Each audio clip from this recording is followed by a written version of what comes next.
ভারতের সংখ্যালঘু মুসলিমদের দুর্দশা নিয়ে কথা বলেছে মধ্যপ্রাচ্যের দেশ ইরানের সর্বোচ্চ ধর্মীয় নেতা আয়াতুল্লাহ আলী খামেনি।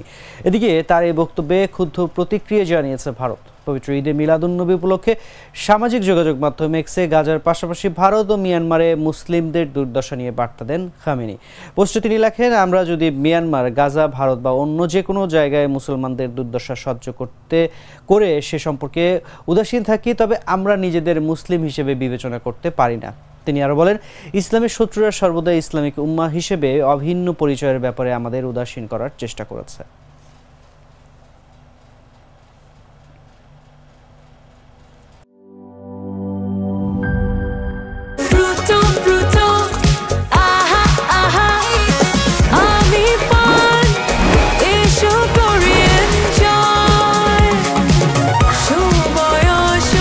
প্রাণ ফ্রুটো, সময় অসময় ফ্রুটোময়।